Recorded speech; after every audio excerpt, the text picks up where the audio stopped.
하나님 말씀은 신약성경 로마서 1장 5절입니다.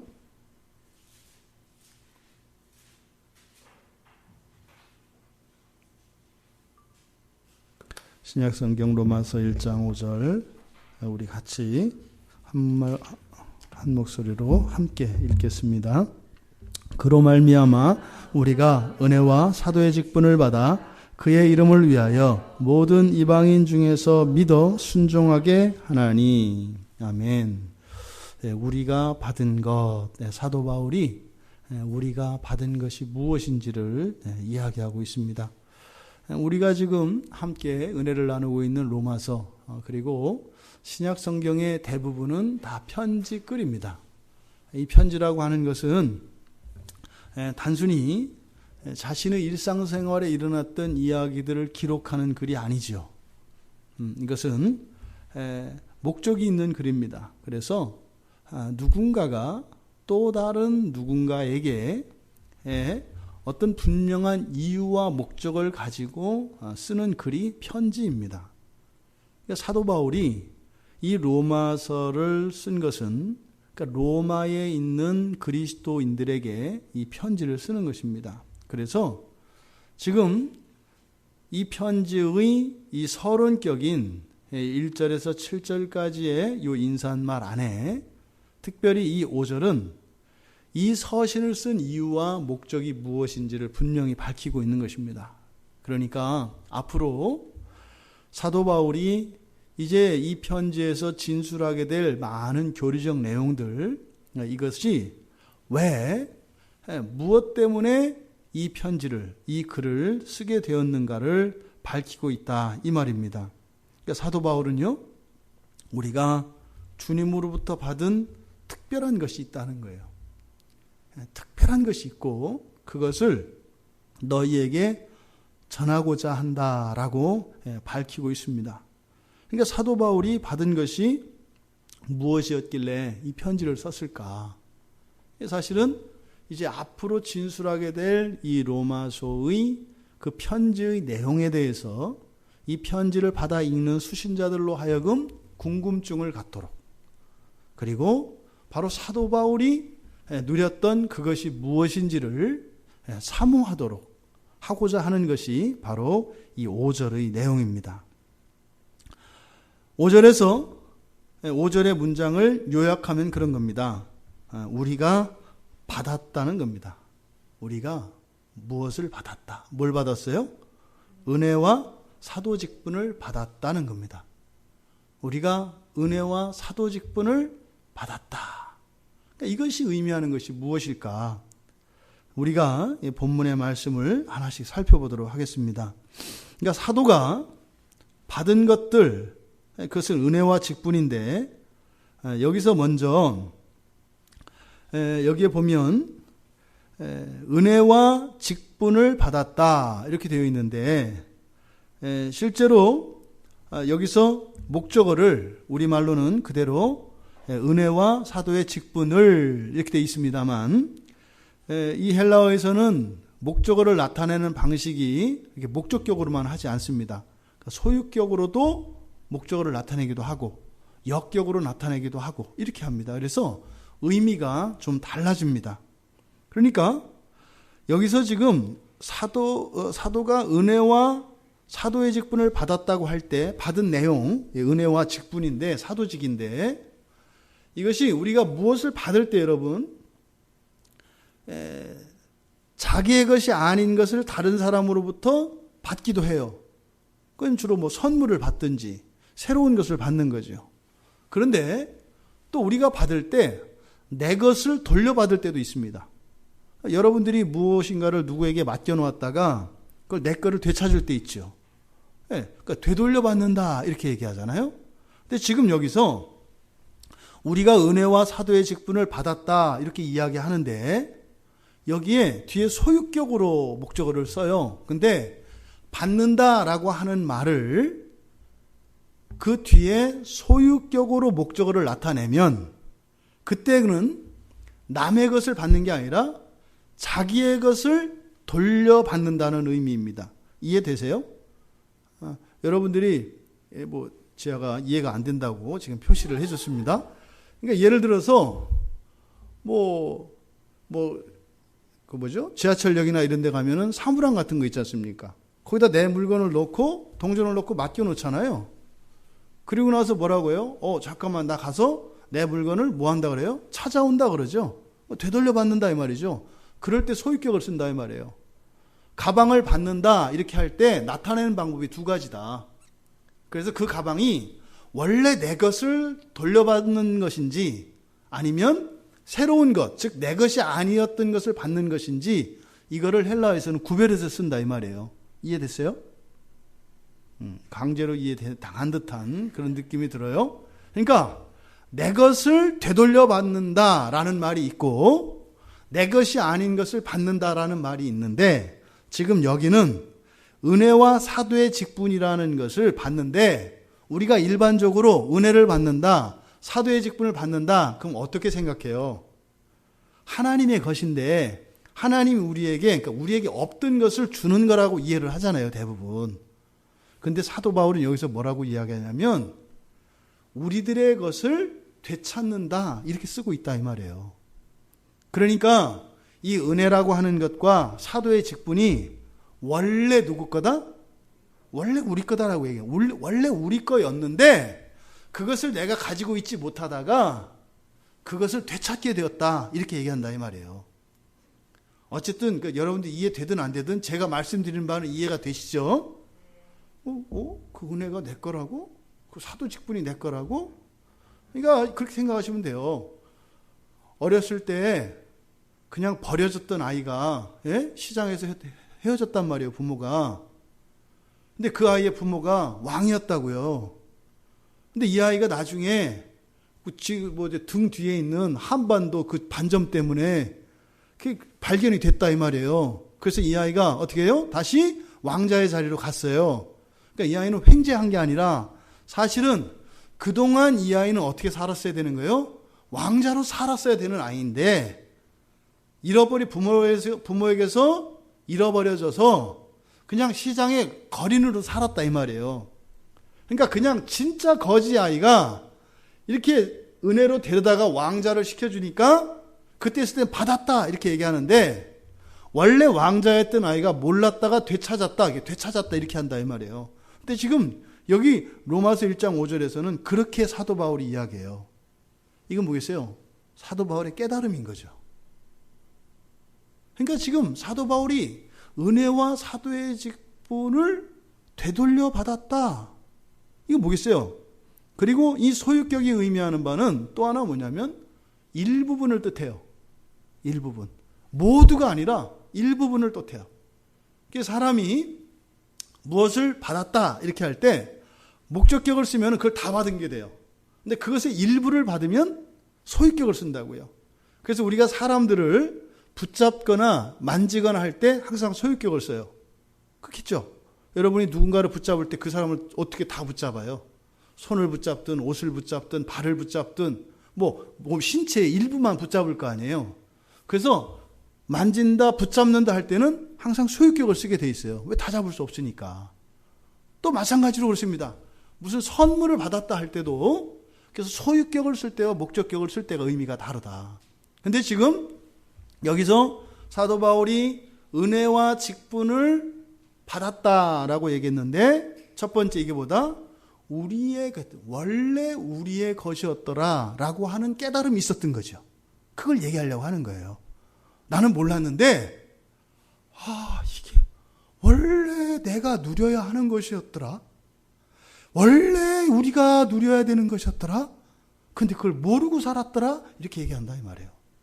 그런데 그게 지금 너무 커서 너희들한테 이야기하지 않을 수 없는데 그게 또 전부도 아니고 뭐더라? 일부더라.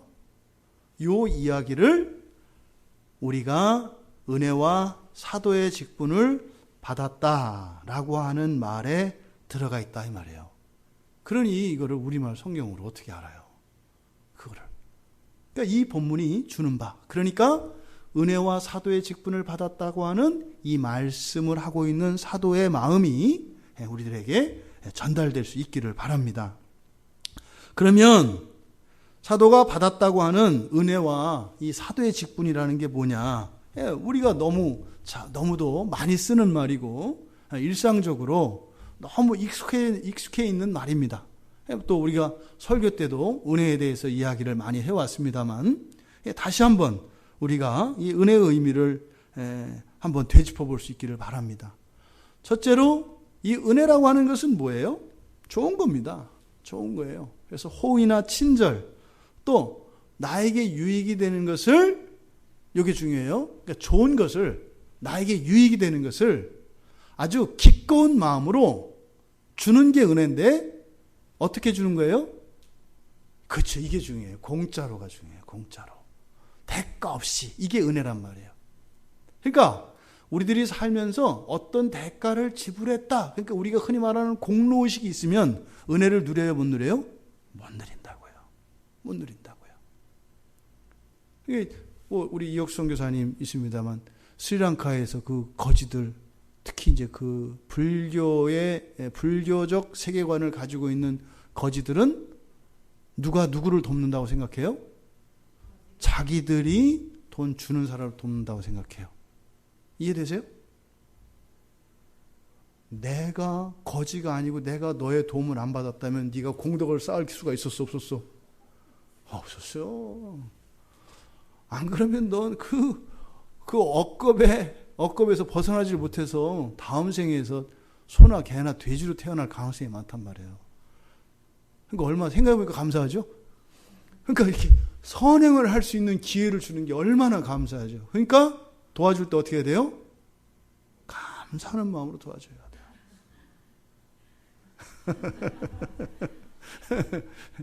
그러니까 은혜를 누리겠어요? 못 누리겠어요? 오히려 도와주는 그런 사람들을 보면서 가고 나서 뭐라 그래요? 저 은혜를 모르는 놈이라고. 은혜를 모르는 놈이라고. 내가 뭐 꼭 저한테 도움 받아야 되는 줄 알아? 어? 도움 받아줬더니 기껏해야 $1 주고 가? 저런 괘씸한 놈 같으나 뭔지 이런단 말이에요. 실제로 그런 일이 일어나요. 그러니까 제가 극단적으로 불교 신자들의 세계관을 이야기했으면 그렇습니다만 사실은 우리 얘기예요. 이게 우리 얘기예요. 하나님한테 우리가 하나님이 그 전능한 능력을 한번 실력 발휘할 수 있는 기회를 내가 줬더니 은혜를 몰라. 내가 이런 게 있다 이 말이에요. 은혜라는 것은 값 없이 거저 대가 없이 어떤 것을 유익한 것을 어떻게 기꺼운 마음으로 좋은 마음으로 이렇게 주는 것이 은혜입니다. 그래서 이 은혜는요 이런 즐거움과 기쁨과 다정함과 이런 것들을 느끼게 해요. 그래서 우리가 하나님의 은혜를 느끼면요 어떻게 돼요? 기뻐져요. 감사해져요. 그리고 하나님이 따뜻해져요. 그러면 우리의 성품과 우리의 본성이 그렇게 확 전기불이 들어오듯이 추운 겨울에 보일러를 탁 떼는 것처럼 우리 마음이 따뜻해져요. 그래서 은혜로운 사람이 되죠. 또 은혜가 공짜로 대가 없이 주는 것. 또 하나는 받을 자격이 없는 사람에게 주어지는 것이에요. 은혜는. 첫째로 대가 없이 준다. 둘째로 받을 자격이 없는 사람에게 주어진다. 그러니까 나에게 받을 자격이 있다고 생각하는 사람에게는 은혜가 주어질 수 있어요? 없어요? 없어요. 대가 없이 주어져도 그것은 은혜가 되지 않습니다. 또 자격 없는 사람이라고 하는 자기 인식이 있을지라도 거기에 어떤 대가가 있는 것처럼 나에게 받아들여질 때는 은혜가 되지 않습니다. 그러니까 하나님이 우리에게 은혜를 베풀어 주셨다라고 하는 말에는 이 두 가지 의미가 다 충족되었을 때라야 가능한 거죠. 그럼 이 둘 중에 하나가 만약에 충족되어 있지 않으면 은혜가 아니라 이제는 짝퉁 은혜가 돼서 탈인하게 됩니다. 바로 이 은혜, 그럼 이런 은혜를 받으면 어떻게 되느냐? 사실 이런 은혜를 받으면 이것은 하나님의 그 권능에 의해서, 하나님의 권능에 의해서 이렇게 나의 인격성이 통제를 받습니다. 그러니까 하나님에 의해서. 그러니까 어떻게 돼요? 완전히 구비되어진 상태, 완전한 상태에서 우리가 주일에 사랑은 성내지 않으며 할 때 그때 성낸다라고 하는 것이 예민함인데, 전인격적인 예민함이라고 하는 것은 아주 좋은 거라고 그랬어요. 그렇죠? 근데 그때 성내지 않는다 할 때 성낸다라고 하는 의미는 감정만 예민해진 거라 했습니다. 그러니까 지금 여기서 하나님에 의해서, 신적 권능에 의해서 우리가 이렇게 다스려지면요, 전인격적인 예민함이 이렇게, 그래서 어떻게 해요? 하나님의 은혜가 드나들고 하는 이것이 아주 막힘이 없이 순조로운 상태가 됩니다. 그럴 때가 있잖아요. 그때 우리가 이제 뭐라고 이야기해요? 보통 은혜의 상태라고 얘기해요. 야, 요즘 뭐 은혜를 많이 받아. 표시가 안 하죠. 표시가 안 하죠. 아무리 옆에서 쳐도 그것으로 상처받지 않아요. 예, 오히려 그런 것들을 포용합니다. 이게 은혜의 상태예요. 근데 그런 것은 사람의 어떤 의지적인 노력이나 이런 것이 아니라 누구에 의해서 되는 것이다?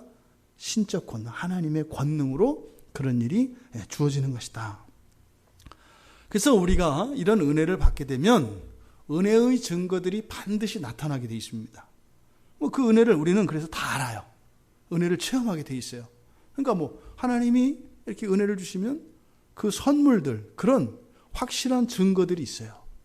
그래서 어떤 기도의 응답이랄지, 아니면 내 마음속에 이렇게 형언할 수 없는 기쁨과 평화랄지, 이런 것들이 정확하게 우리 안에 나타납니다.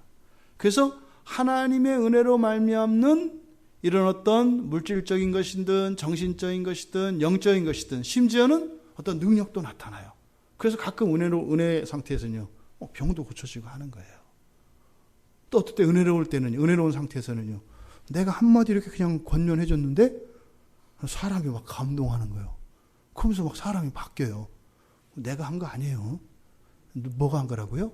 은혜가 한 거라고, 은혜가. 은혜는 신적인 권능에 의한 것입니다. 이게 바로 은혜입니다.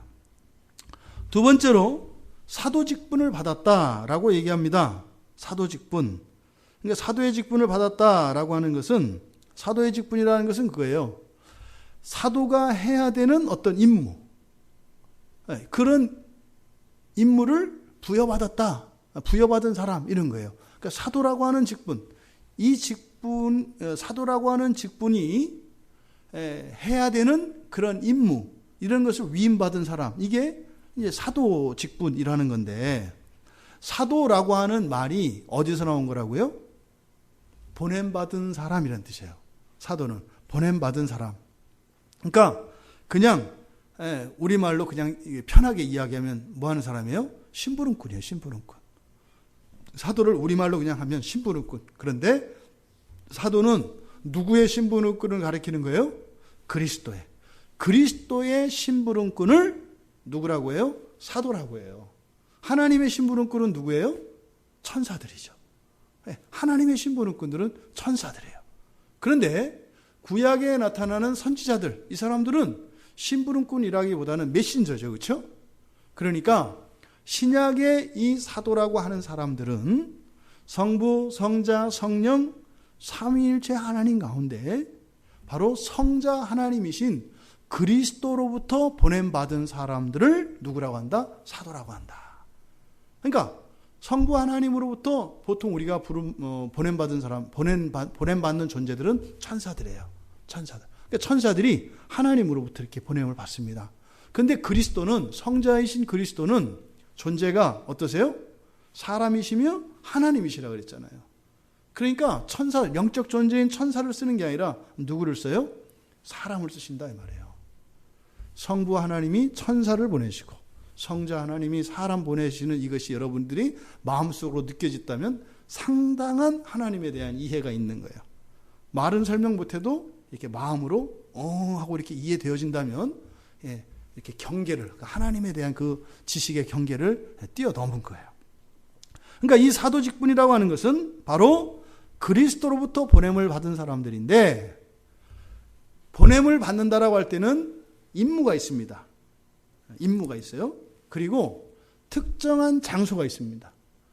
그러니까 특정한 장소에 특정한 임무를 위하여 그리스도로부터 보냄받은 사람들을 사도라고 해요. 그런데 여기서 조심할 것은 그냥 무조건 가기만 하고 보냄만 받는 거냐? 떠나도록도 명령을 받습니다. 사도는. 그래서 사도들이 어떻게 해요? 바울이 그냥 계속 소아시아를 전도하려고 했는데 안 되잖아요. 그렇죠? 어디로 가라 그래? 거의 떠나라고 한단 말이에요. 떠나서 유럽으로 가라고 한다 이 말이죠. 그래서 이 사도라고 하는 것은 그리스도로부터 보냄을 받았는데 특별한 목적을 가지고 특정한 곳으로 가도록 또는 특정한 지역을 떠나도록 그리스도의 명령을 받는 사람들, 그리고 명령을 받는 직책을 사도 직분이라고 합니다. 지금 여기서 이 사도 직분의 특징은 뭐겠어요? 그러니까 사도 직분이라고 하는 것은 바로 누구의 주권만을 나타낸다? 그리스도의 주권만을 나타낸다. 무슨 일을 해야 될 것이고 어디에 가야 할 것이고 어디를 떠나야 하는 것도 누구의 주권이다? 그리스도의 주권이라는 것이에요. 이게 사도의 직분이에요. 그래서 그 사도의 직분으로 부름받은 사람들이 12사람이죠. 근데 지금 사도 바울이 우리가 받았다. 은혜와 사도의 직분을 받았다. 지금 이야기하는 것은 그 목적은 구체적으로 지금 은혜의 내용이 무엇이고 또 사도로서 내가 어디에 가서 또 무슨 일을 하라고 했는지 그 구체적인 것들을 지금 설명하려고 하는데 목적이 있지 않아요. 왜? 서론이기 때문에. 그 얘기들은 사실은 이제 뒤에 나오는 거겠죠. 그리고 암시죠. 이 편지는 뭐라는 거예요? 내 편지가 아니라 누구의 편지라는 거예요? 그리스도의 편지라는 거예요. 그리고요, 이 편지가 너희들한테 계속 갈지 안 갈지 나도 알 수 없다는 거예요. 왜? 이제 니들한테 편지 쓰지 말라 그러면 나 쓰지 말아야 돼. 그러니까 계속 이 편지가 너희들한테 갈 거라고 생각하지 마. 나도 몰라. 그러니까 뭐예요? 이게 마지막 편지가 될 수 있다 이 말이에요. 보낸 것도 그리스도였지만 또 이 뒤에 다른 편지가 있을지 없을지 모른다 이 말이에요.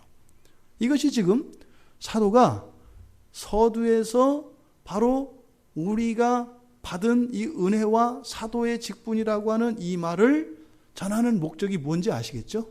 뒤에 있는, 그러니까 도대체 무슨 얼마나 대단한 얘기를 뭘 하려고 하기에 이렇게 막 긴장감을 조성하고 또 이것은 그리스도께서 지금 천상에 계신 그리스도께서 직접 너희들에게 쓰신 편지다. 이렇게 말씀하고 있는 것일까요? 그러니까 이 서론 부분이 정확하게 이해되어지지 않고 이 서론의 의미를 잘 모르면 뒤에 있는 이 알맹이들을 볼 때 우리가 어떻게 생각할 수 있어요? 그냥 지적인 유희로 끝날 가능성이 많고 다음에 또 봐도 되지 뭐 이럴 수도 있고, 그러니까 참다운 그 말씀에 그러한 능력을 경험하지 못할 가능성이 많은 거예요. 교회 역사 속에서 보면 실제로 그렇게 됐어요. 실제로 그렇게 됐어요. 말씀드렸죠. 이 로마서가 끝나고 났을 때 우리들 각자와 우리들 가정과 교회, 더 나아가서는 이 나라 교회와 민족의 어떤 변화가 우리들 모두에게 공감될 수 있기를 바라요. 야, 이거구나. 진짜 우리가 개인적으로 이렇게 작은 공동체적으로 하나님의 말씀을 믿음으로 참되게 받았는데, 우와, 이 말씀의 능력은 내 안에서만 터지는 게 아니라 이게 터지고 채우고 넘어가는 거구나. 이 경험들을 우리가 할 수 있게 바랍니다. 그랬을 때 이 신앙이 지금 우리들 대부분이 가지고 있는 이런 개인적인 신앙의 수준을 넘을 수가 있어요. 여러분들이 누군가에게 영향력을 끼치고 여러분들의 일상이 정말 누군가에게는 결정적인 인생의 전환점이 되는 이런 일들이 일어난다면 여러분들이 하루를 살면서 말하고 만나고 행동하는 것들을 가볍게 할 수 있겠어요? 모르니까 못하는 거예요. 모르니까. 근데 이 로마서를 통해서 우리의 삶이 훨씬 더 무게 있고 이렇게 진중한, 그리고 아주 영광스럽고 존귀한 인생인 것을 깨달을 수 있게 되기를 바랍니다. 그러니까 우리에게 있는 1분 1초, 여러분들의 호흡 하나하나, 여러분들의 작은 섬김 하나하나가요, 이 세상을 바꾸는 거죠. 그렇잖아요. 뭐 그 과학자들 얘기가 뭐 사람 몸에 그 세포 변화가 뭐 하루에 80억 개가 바뀐다고 그랬잖아요. 이렇게 그걸 이렇게 확대시켜서 보면은 세포를 하나씩 이렇게 벽돌을 빼듯이 빼는 거 아니에요, 이렇게. 세포 하나를 빼고, 그다가 새 세포에 집어넣는단 말이에요. 이렇게 한대요. 80억 개가. 그럼 우리들의 오늘 하루, 그리고 지난 3일을 우리가 일주일을 살았지 않습니까? 그 삶 속에서 마치 뭐 한 거예요? 온 우주를 사람의 몸으로 비유한다면, 거기서 수많은 것들을 교체하는 일들이 누구에게서 일어나는 거예요? 우리들을 통해서 일어나는 거예요. 이게 잘못되면 어떻게 되는 거예요? 우리 몸에서 이게 잘못되면 어떻게 돼요? 암이 된다고요, 암. 그게 암이에요, 암. 암이 세포 교환할 때 7,000개 이상으로 그렇게 되면 그 중에 그 세포들이 암으로 자란대요. 그러니까요, 그리스도인들의 삶이 뭐예요? 이 세상에 있는 부조리와 악의 이유가 누구에게 있어요? 세상에 있지 않다니까요. 부르심을 받은 그 그리스도인들에게 있어요. 뭐 이게 누가 뭐 잘못하고 이게 문제가 아니라 바로 부름받은 존재인 그리스도인들의 삶의 원인이 있어요. 그리고 교회들에게 원인이 있다 이 말이에요.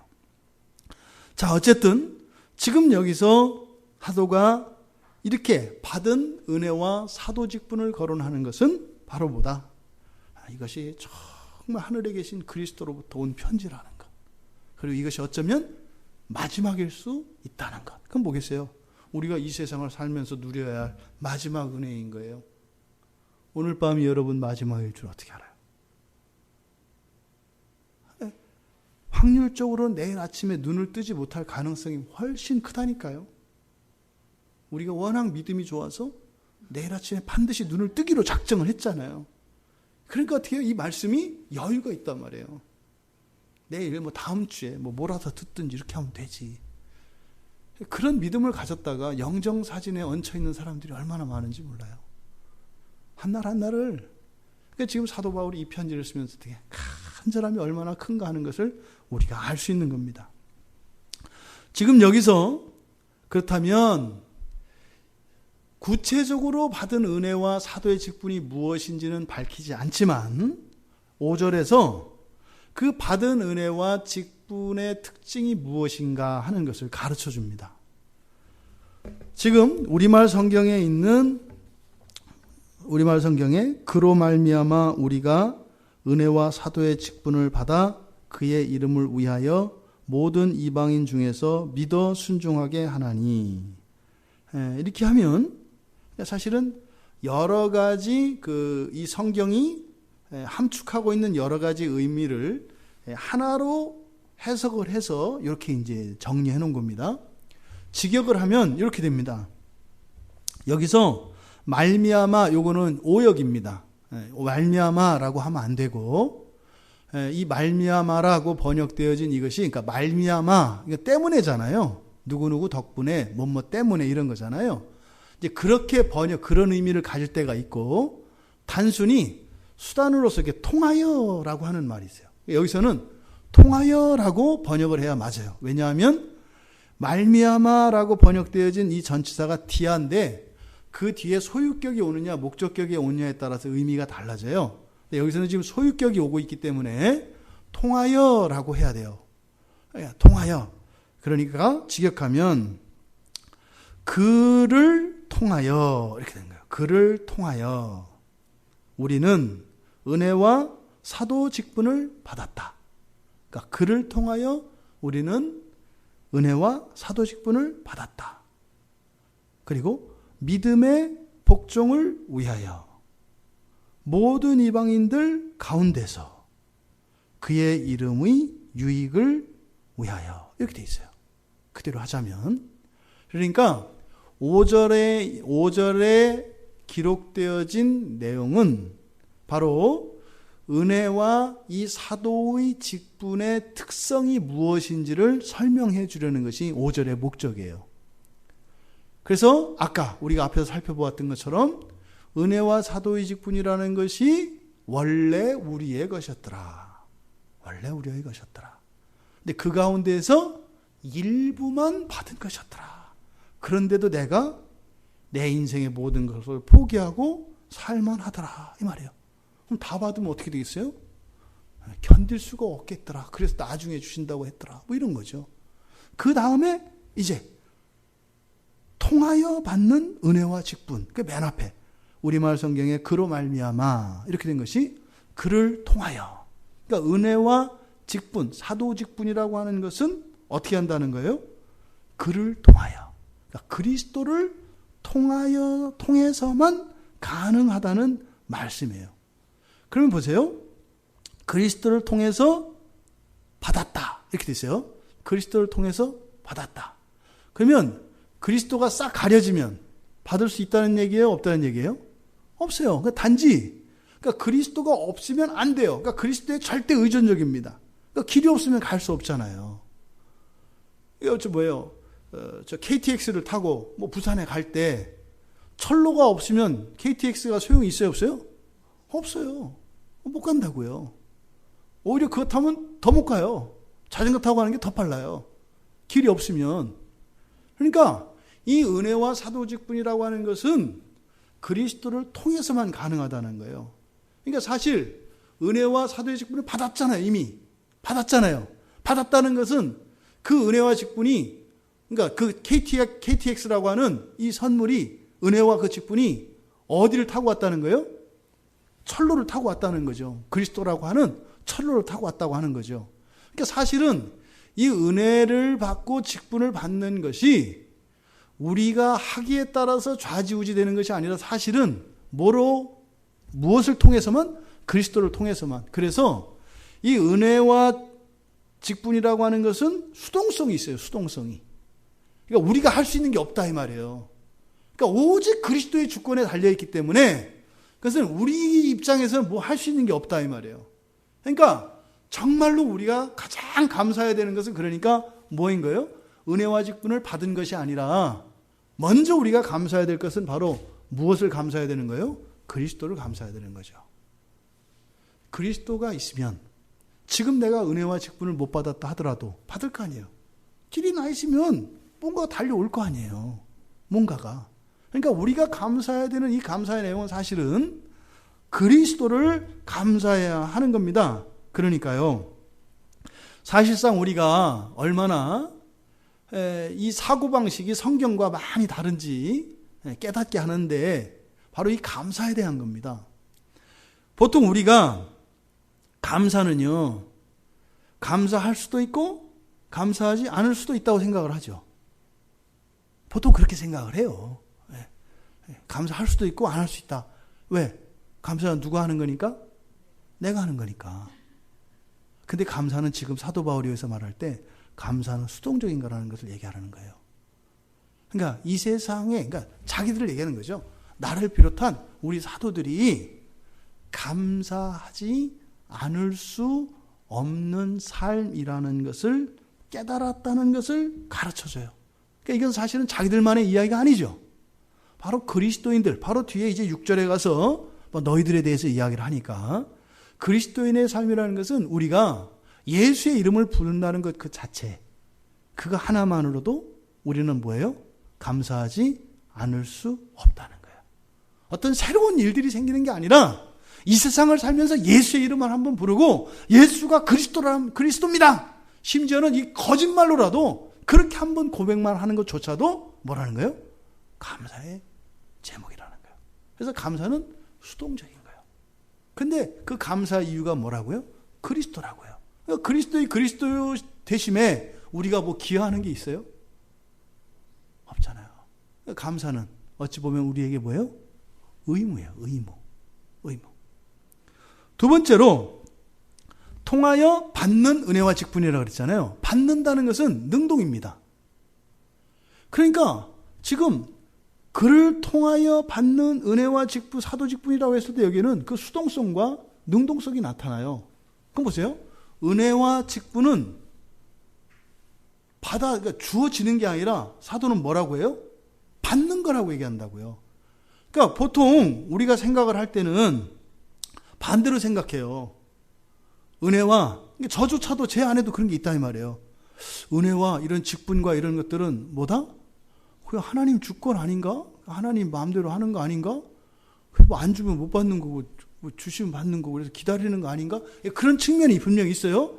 근데 바울은 지금 여기서 뭐라고 얘기를 하냐면, 은혜와 직분이라고 하는 것은 뭐 하는 거더라? 내가 받는 거더라. 이렇게 지금 얘기하고 있단 말이에요.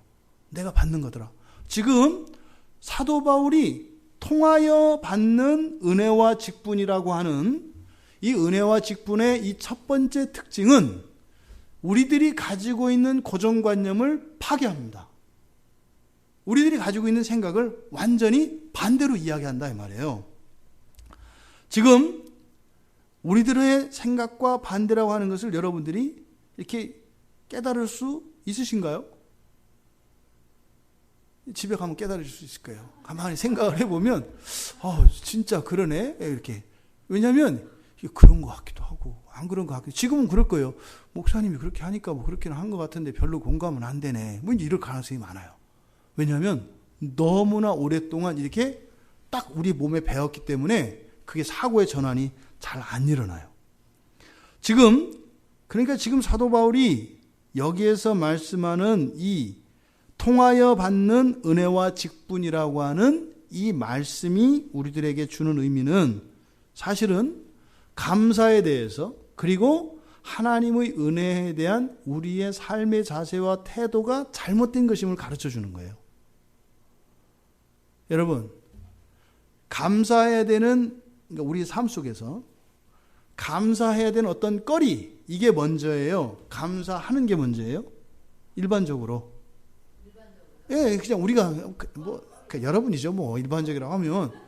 거리가 있어야 감사하지 않아요. 그 사람들 사이에서는 그 지나가는 사람이 저를 쳐다보고 감사해요. 그럼 뭐예요? 예, 그냥 웃고 그냥 지나가면 돼요. 뭐가요? 이렇게 얘기하면 안 되는 거예요. 도를 아십니까? 이렇게 나온다 이 말이에요. 그러니까 우리는 일상적으로 감사거리가 있고 그것에 대해서 감사한다 이 말이에요. 근데 사도 바울이 여기서 이야기하는 그 감사는 수동성이라고 했어요. 그러니까 가만히 또 생각해 보세요. 여러분, 어떤 거리 때문에 감사할 때가 많은가요? 여러분 삶 속에 지금까지 감사한 거 있잖아요. 이렇게 지금까지 어떠한 것 때문에 감사한 적이 많은가요? 아니면 감사하고 나니까 감사거리들이 있었던 것을 깨달은 게 더 많은가요? 잘 생각해 보면요, 감사하는 일이 먼저예요. 어떤 사람이 그러거든요. 감사할 게 있어야 감사하죠. 이런단 말이에요. 그래서 어떻게 해요? 감사거리를 적어보세요 그러잖아요. 그게 무슨 말이에요? 먼저 감사하세요 이 말이거든요. 감사를 하고 나면 뭐가 감사한지가 생각이 나요. 감사하고 나면 또 다른 감사거리도 계속 생겨나게 돼요. 그러니까 감사하는 그 시점을 기준으로 옛날과 미래의 감사거리들이 어떻게 돼요? 계속 커가는 것을 느끼게 돼요. 그러니까 하나님, 저도 감사하고 싶으니까 일단 한번 저를 감동시켜 보시죠. 이렇게 돼서는 감사가 되는 게 아니다. 어떻게 해요? 일단 뭔지 모르겠어. 감사하는 게 없어. 근데 하나님, 감사가 먼저라네요? 감사하기로 작정했습니다. 근데 뭔지 모르겠지만 하나님 감사해요. 진짜 근데 뭔지 몰라요? 근데 감사해요. 이렇게 하다 보면 어떻게 하는 거예요? 하나님께서 열어주세요. 맞아. 너 그거 알았어? 난 모르는 줄 알았지? 그때 그거 너 되게 위험했다? 내가 이렇게 한 거야. 그래요? 야, 그것만 그런 줄 알아? 저것도 그랬어. 너 그때 너한테 안 맞는다고 좀 이렇게 불평했지? 야, 근데 그게 진짜였어. 일이 일어난단 말이에요. 그러니까 감사의 원리는 뭐겠어요? 감사함으로 감사가 된다고 하는 것을 여기서 우리에게 가르쳐주고 있습니다. 또 하나, 은혜와 직분에, 은혜에 관한 거예요. 은혜에 관한 것. 은혜라고 하는 것은 우리가 보통 수동적인 자세로 기다리는 경우들이 많아요. 왜? 하나님의 주권이기 때문에. 하나님께 맡기고 기다리라고 하잖아요. 기다리십시오. 그런데 바울은 지금 여기서 뭐라고 얘기하냐면 은혜와 직분을 뭐 했다 그래요? 받았다. 받았다. 이렇게 얘기한단 말이에요. 그러니까 주셨다라고 하지 않고 뭐라고요? 받았다. 능동으로 이야기한다고요. 그래서 은혜라고 하는 것은 어떻게 하는 거다? 너희들이 받는 거다. 마태복음 11장 12절에 천국에 대해서 예수님이 말씀하시잖아요. 요한의 세례 요한의 때부터 지금까지 천국은 뭐한다? 침노를 당한다 그래요. 침노를 당한다. 그리고 침노하는 자는 빼앗는다. 이게 하나님 나라의 특성이에요. 하나님 나라의 특성. 그러니까 뭐냐면 뭐라 그래야 되나요? 예를 들어서 얼마 전에 하여튼 무슨 이렇게 공상과학 영화가 있는데 어떤 평화로운 우주의 한 별에 진주별이라고 있어요. 진주별. 그래서 바다에서 이렇게 진주를 채취합니다. 그래서 그 중에서 가장 아름다운 진주를 자연으로 돌려보내요. 근데 자연으로 돌려보낼 때 컨버터라고 하는 어떤 동물이 있어요. 근데 그 동물에게 그걸 딱 먹이면, 하나를 먹이면 수백 개가 막 그 등에서 막 나와요. 진주가. 그래서 하나를 가지고, 그러니까 예를 들어 1000개의 진주를 수확을 했어요. 그 중에 하나를 요 컨버터라고 하는 컨버터 동물에게 먹이면 그 동물에게서 자연에서 채취한 1000개가 나와요. 그래서 돌아가요. 그러니까 자연에서 하나도 가져온 게 아닌 거죠. 이해되시죠? 예. 10,000개를 채취하고 하나를 넣으면 여기서 이 10,000개가 막 이렇게 나와가지고 10,000개로 돌아가. 근데 우리가 9,999개의 진주를 누리는데 사실은 자연에는 하나도 우리가 가져온 게 없는 거죠. 예, 이런 하여튼 이야기가 있어요. 그러니까 천국의 특성이에요, 보니까 그게. 천국이라고 하는 것은, 천국은 무한하지요. 무한해서 뭐라는 거예요? 모두에게 열려진 곳간과 같다는 거예요. 열려진. 여기서 마태복음에서 침노한다라고 하는 게 뭐냐면 폭력을 말해요. 폭력을 쓰는 걸 말해요. 폭력. 그러니까 천국은 뭐한다? 폭력을 당한다 이 말이에요. 근데 이 폭력을 되게 극단적으로, 그러니까 이 폭력을 미화한 거예요. 폭력은 나쁜 거잖아요. 그런데 그렇게 폭력까지라도 천국은 뭐 한다는 거예요? 다 내어준다라고 하는 거예요. 그래서 폭력을 쓰는 사람은 천국을 차지한다. 지금 사도 바울이 여기서 이야기하는 게 바로 은혜라고 하는 것은 어떤 것이다? 우리가 적극적으로 얻어낼 수 있는 것이다 라고 하는 것을 가르쳐 주는 거예요. 사도 바울의 경험이죠. 야, 은혜라는 게 있잖아. 하나님 주권 맞아. 근데 있잖아. 되대. 이거요. 되더라. 막 이거를 추구하니까 되더라. 여기에서 우리들에게 주는 교훈은요. 하나님 뜻대로 하기만 한다면 무엇이든지 구하면 다 주신다고 하셨던 예수님의 말씀과 일치하는 거예요. 은혜는 뭐 하는 거다? 우리가 취하는 것이다. 은혜는 취하는 것이다. 그 은혜를 보다 더 적극적으로 구하고 또 그 은혜를 누리실 수 있는 여러분들 모두 되시기 바랍니다. 또 이 받은 은혜와 직분의 두 번째 특징은 함께 받는 거예요. 은혜와 직분을 어떻게 받아요? 함께 받아요. 그러니까 함께 받는 특징이 있어요. 그러니까 은혜 따로 직분 따라 받는 것이 아니라 은혜와 직분을 함께 받는다라는 것을 가르쳐줘요.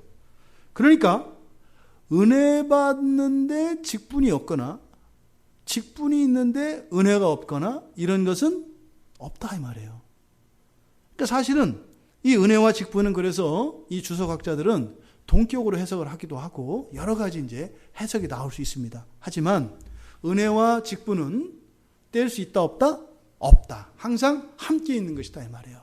그래서 은혜가 있으면 바로 은혜를 사용할 사명이 주어지게 돼 있다 이 말이에요.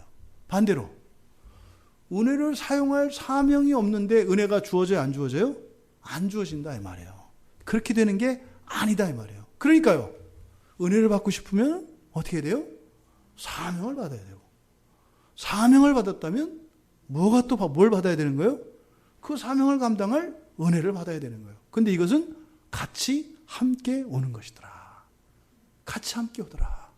이게 신비입니다. 신비. 근데 보통은 어때요? 일단 한번 사인을 줘보시고 한번 해보시죠. 이렇게 하는 거죠. 근데 같이 주어지더라. 이것을 사도 바울이 이야기하는 겁니다. 그러니까 직분을 받았는데 은혜가 필요 없다고 하는 식의 이러한 태도는 잘못된 거다는 걸 가르쳐줘요. 이게 요즘 이런 일 많이 일어나요. 왜요? 그러니까 그 은혜를 은혜로 사실은 인식하지 못하는 거죠. 은혜를 은혜로 인식하지 못하는 거죠. 왜? 예를 들어서 그런 거예요. 내가 돈이 많아요. 교회 오기 전부터 돈이 많았어요. 예를 들어서 돈이 엄청 많았어요. 교회 오기 전에. 예수 안 믿었어요. 그때. 근데 보통 사람들은 그것을 자기의 공로라고 생각을 하죠. 이게 하나님의 은혜라고 생각하지 않아요. 왜? 그때는 하나님하고 예수님하고 상관이 없었으니까. 교회 왔단 말이에요. 막 은혜를 받기 시작했어요. 그랬더니 그리스도가 정말 나를 대신해서 십자가에서 죽어주시고 거기에서 내 죄 용서를 받았고 뭐 하는 이런 놀라운 기독교의 구원의 복음이 다 받아들여졌다 이 말이에요. 예? 그러다가 이제 일정 정도 이렇게 이제 자기 믿음의 분량만큼 딱 은혜가 꼭지까지 차요. 그럼 이제 더 이상 안 넘어가잖아요. 그럼 이제 어떤 일이 일어나요? 그럼 이제 위세 부리고 다니기 시작해요. 제가 아는 어떤 교회 그렇게 해요. 아주 좋은 교회거든요. 굉장히 그 유명한 분들이 많이 다니는 교회인데, 제가 가끔 그 간증 말씀드렸죠. 거기 가면 어떤 분 계신데 주머니에다가 뭐 이렇게 1,000만 원 한 달에 매달 1,000만 원을 도와주기 위해서 1,000만 원을 넣고 다니는 분이 계세요. 그분이 이제 11조가 1,000만 원이래요, 월. 근데 그분은 10에 2조를 하는 거예요. 그래서 그 1,000만 원은 구제를 위해서 쓰는 거예요. 그래서 1,000만 원을 주머니에 넣고 다니는데 오다 가다가 교회 안에서 만나고 이렇게 지나가다가 누가 어려운 얘기 하면은 도와주는 거예요. 그래서 이런 사심을 예방하기 위해서 교회 이름을 얘기하지 않습니다. 이게 뭐지? 근데 그런 분들이 이제 생겨요. 근데 그런 분들이 이제 그럼 목사님한테 뭐라고 하냐면, 목사님, 뭐 너무 이렇게 설교 그렇게 하지 마시고, 목사님 하고 싶은 거 다 하세요. 원하는 거 얘기하세요. 뭐 선교하고 싶으면 선교하고, 구제하고 싶으면 구제하고, 뭐 교회에서 뭐 공부시키시면 공부하시고, 뭐 여행 가고 싶으면 여행 가시고, 대신 너무 이렇게 말씀 가지고 우리를 이렇게 치거나 이렇게 그러지 마세요. 그렇게 한다고요. 그분들은 뭐예요? 사실은 그런 돈이나 이런 것들은 하나님의 은혜라고 생각하지 않는 거죠. 그러니까 우리가 무엇을 할 수 있다? 그건 뭐예요? 사실은 이미 우리에게 은혜가 주어졌다는 거예요. 또 우리에게 나에게 은혜가 있다. 그 말은 뭐예요? 그 은혜로 무엇인가 할 수 있는 게 있다는 의미다 이 말이에요. 그래서 이게 은혜와 직분은 떨어지지 않는다. 네? 떨어지지 않는다. 은혜는 이러한 사도 직분을 위한 것이고 사도의 직분은 또 은혜로 말미암는 것이다 라고 이야기를 하고 있습니다. 세 번째 받은 은혜와 직분의 세 번째 특징, 이것은 믿음의, 여기 보면은 우리말 성경에서는 뭐라 그랬어요? 믿어 순종하게 하나니, 이렇게 돼 있어요. 근데 이거는 그대로 직역하면 믿음의 복종을 위하여, 이렇게 되는 거예요. 믿음의 복종을 위하여. 직역하면 속으로, 에이스라고 하는 전치사가 쓰였는데, 이 은혜와 사도의 직분이라고 하는 것은 믿음의 복종을 위하여 주어진 거래요. 그럼 믿음의 복종이 뭐냐? 믿음의 복종. 소유격이 어려워요. 소유격은 여러 가지 다양한 의미를 가질 수 있습니다. 동격으로 이해할 수도 있고, 이거를 주체로도 그리고 객체로도 이해할 수 있어요. 그러니까 어떻게 이해하느냐에 따라서 다른데 뭐다라고 얘기할 수는 없어요. 그러니까 그 문맥에 맞춰서 해석을 해야 되고, 또 그렇게 다양한 의미를 가지고 있을 수 있다라고 하는 가능성을 둬야 돼요. 그러니까 이 은혜와 사도 직분이 주어진, 받은 이 은혜와 사도 직분의 특징은 바로 이것은 목적을 말하는 것인데, 무엇을 위한 것이다? 믿음의 복종을 위한 것이다. 그럼 믿음의 복종이 뭐겠어요? 믿음의 복종. 그럼 예를 들어서 믿음이 복종하게 한다, 이렇게 이해할 수 있는 거예요. 믿음의 복종이라는 말을. 믿음이 복종하게 한다. 믿음이 복종하게 한다. 또 믿음을 복종시킨다, 이렇게 이해할 수도 있는 거예요. 두 의미 다 있어요. 또 믿음이 곧 복종이다, 이렇게 이해할 수도 있어요. 셋 다 해석이 가능한 겁니다. 그러니까 은혜와 사도의 직분을 받은 것은 무엇과 관계되어 있다는 거예요? 어쨌든 믿음과 복종, 이것과 관계에 있다는 거예요. 그러니까 믿음과 복종이라고 하는 것은 사실은 믿음은 우리 그리스도인들에게 있어서 굉장히 중요합니다. 그죠?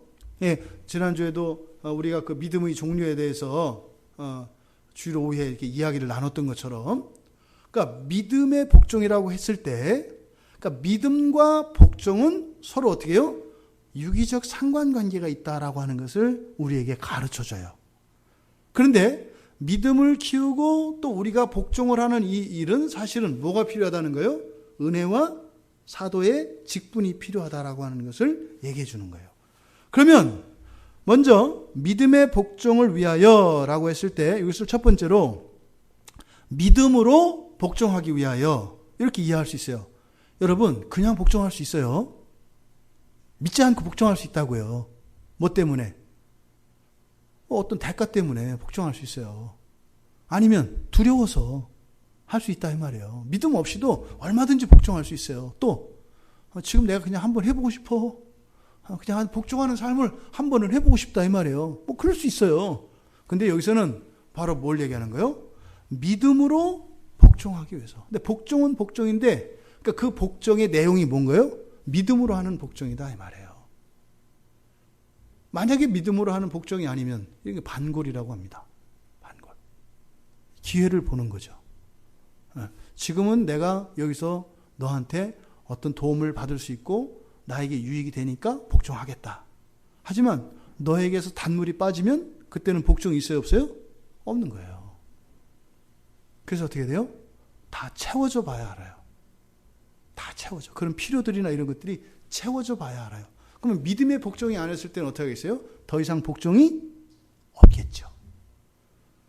하나님께, 그리스도께 우리가 복종을 할 때요, 믿음의 복종이 아닌 것은 자신들의 어떤 어려움과 결핍 그리고 소원들이 이루어지게 되면 이상하게 복종이 안 됩니다. 복종하려고 하는데 하나님이 자꾸 좀 문제가 생겨요. 요즘 따라. 전에는 좀 제대로 하시는 것 같은데 요즘에는 조금 이상해졌어요. 날씨 탓인지 이 공해가 너무 심해서 그런지. 그러니까 그때는 복종이 잘 안 돼요. 그러니까 뭐예요? 믿음의 복종을 위해서는 무엇이 필요하다? 은혜와 사도의 직분이 필요하다 이 말이에요. 그러니까 뭐겠어요? 자신의 신앙을 지키고 자신의 믿음을 키우는데 은혜와 사도의 직분이 절대적으로 필요하더라. 그러니까 결국은 온전한 복종, 무슨 복종이라는 거요? 믿음으로 하는 복종이라고 얘기를 하는 거죠. 또 믿음을 복종시키기 위하여라고도 이해할 수 있어요.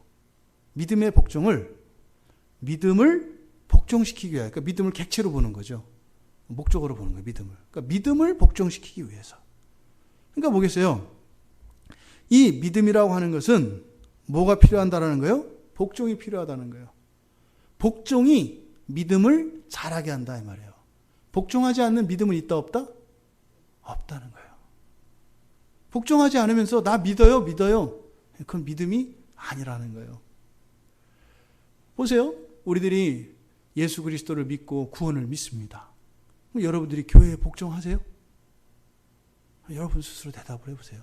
하나님 말씀에 복종을 하세요? 복종하지 않는 믿음은 없다라는 거예요. 그러니까 이거는 정확해요. 근데 그런 얘기 서로 안 하기로 하는 거죠. 그렇죠? 그래서 이렇게 손들어서 하고.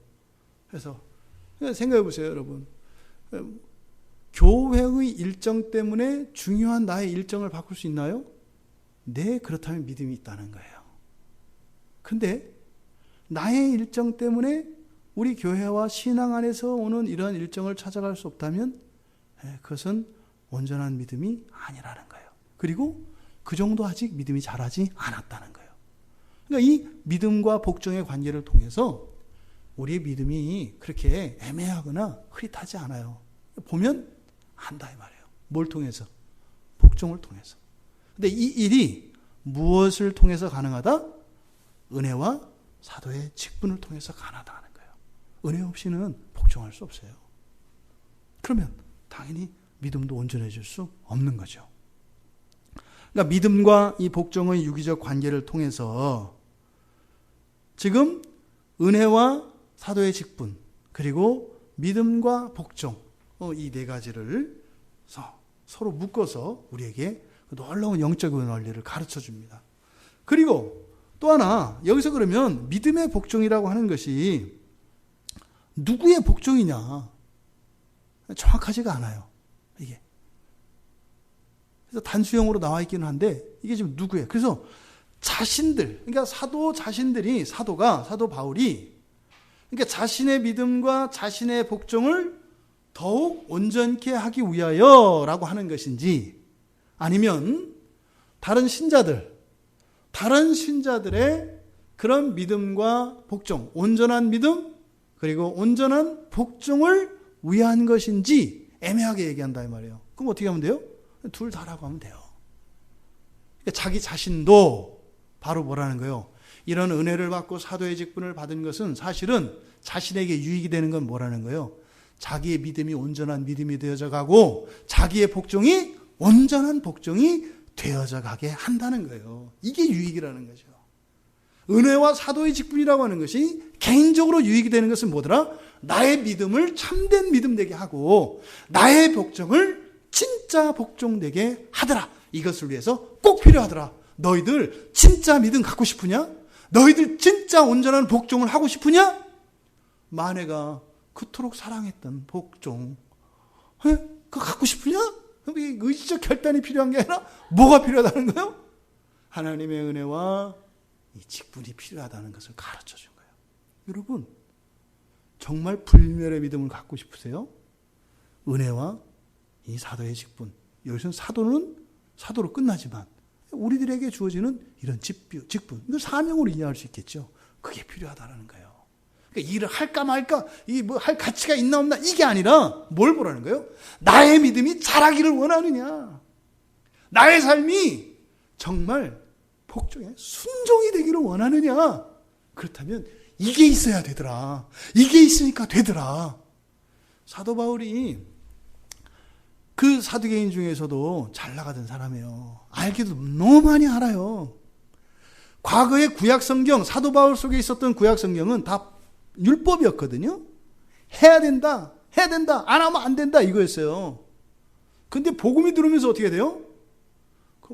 해야 되는 거 맞긴 맞는데 안 하면 큰일 나거나 이런 건 아니고 너희 본성 안에서 일어나는 거 헷갈린다고요. 그러니까 어떤 때는 하고 나서 사실은 과거 율법에 길들여진 그러한 율법에 의한 복종이었는지 믿음에 의한 복종이었는지 잘 몰라요. 왜? 이미 생활화됐던 사람이니까. 근데 사도 바울 자신은 알잖아요. 지나고 나면 이게 그런 게 아니었네 알잖아요. 그런데 어떻게 돼요? 점점 이 말씀에 복종하는 것이 어떻게 되더라? 자유함 속에서 본성의 변화에서 일어나는 믿음의 복종이 돼가는 거예요. 그때 생각해보니까 뭔가요? 이게 은혜와 사도의 직분이니까. 그러니까 뭐겠어요? 자기가 은혜를 받고 사도의 직분을 이렇게 감당한 것을 자랑거리가 아니라 뭐예요? 오히려 더 큰 빚진 자 된다 이 말이에요. 그래서 자꾸 빚을 지게 된다 이 말이에요. 교회의 특징이 그예요. 교회에서 하는 모든 일들은요, 목사를 오래 하면 오래 할수록 어떻게 돼요? 빚이 많아져요. 빚이 많아져요. 교회에서 일을 많이 하면 많이 할수록 어떻게 돼요? 빚이 많아져요. 줄어들지가 않아. 빚이 더 커가. 근데 부담이 되는 빚이 아니야. 더 지고 싶은 빚이야. 더 지고 싶은 빚. 이게 교회의 특징이에요. 근데 그게 그리스도께 대한 빚이 되지 않으면 뭐예요? 나의 자랑이 되면 이제 그게 이제 부딪혀가지고 균열을 일으키는 거죠.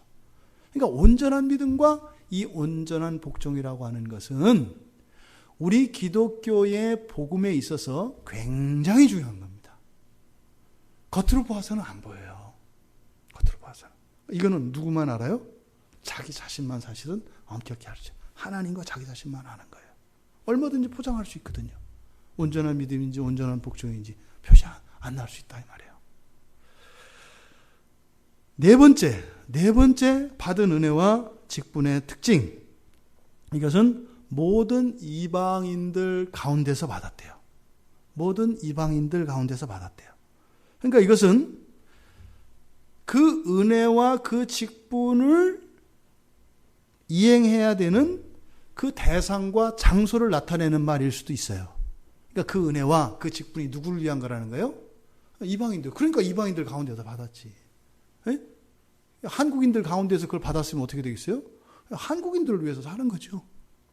또 하나, 그냥 장소를 얘기할 수 있어요. 다른 데도 아니고 어디서? 이방인들 가운데서. 이게 의미하는 것은 뭐겠어요? 이방인은 율법에 의하면 하나님의 은혜를 받을 수 있는 사람들이에요? 없는 사람들이에요? 없는 사람들이죠. 그러니까 예외적으로 특별히 받은 은혜와 직분이라는 것을 나타내기도 해요. 그러니까 이것이 모든 이방인들 가운데서가 의미하는 바입니다. 그러니까요, 우리들이 받은 이 그리스도인이라고 하는 것은 그리스도인의 직분 또한 사도는 아니더라도 그리스도인으로서 살아가는 이것은 뭐예요? 아무도 구원받을 수 없는 이 세상 사망 가운데서 우리가 구원을 받은 것이라는 것. 그리고 그곳에서 우리를 구원하신 것은 바로 그곳과 관계에 있다는 것. 그래서 그리스도인은요, 자기가 태어난 민족과 국가, 고향, 부모, 일가, 친지, 가족을 사랑하고 섬기며 살아가는 거예요.